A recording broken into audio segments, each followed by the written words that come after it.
At fifth place, we have North Korea. The reason this is so hard to play as is because there's South Korea to the south and China to the north, and both of these are pretty strong compared to North Korea. You can try to form Korea, which will make you stronger, but that still remains China as a threat. And the thing is, North Korea only has 9 million population, whereas China has 359. So that's around 350 million more. And South Korea has 32 million, which is a lot more than North Korea. Sometimes even Japan invades North Korea to form the Empire of Japan, so you even have Japan as an enemy. At fourth place, we have Bangladesh. The reason this is so hard to play as is because Bangladesh is surrounded by India on three sides. Even though Bangladesh has a pretty good population, India has a much larger population, and there's almost nowhere you can expand except Myanmar. So if you play as Bangladesh, it will be a nightmare. And Bangladesh is usually the first country India attacks to form the Mauryan Empire, so you wouldn't have that much time to prepare for an invasion by India. At third place, we have Uruguay.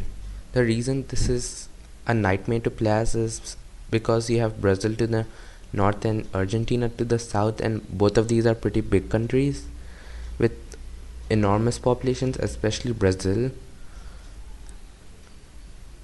And also, Brazil usually attacks you like 99% of the time because it needs to form the Empire of Brazil, and Uruguay is the only thing it needs.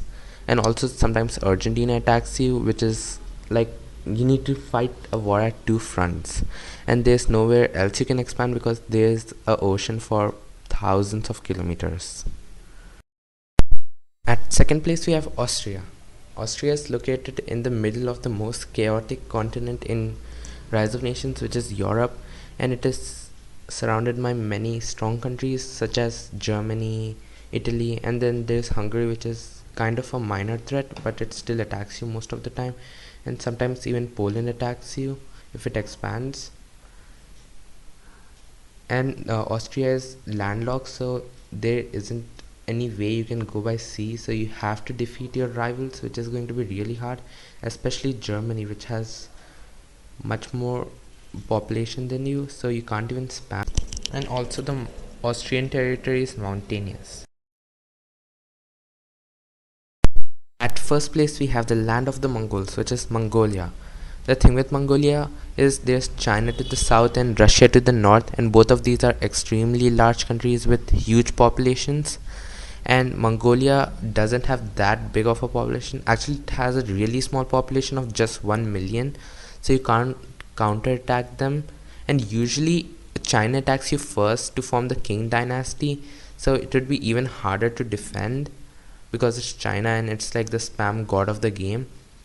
So there's a 0.0001% chance of survival if you're playing as Mongolia.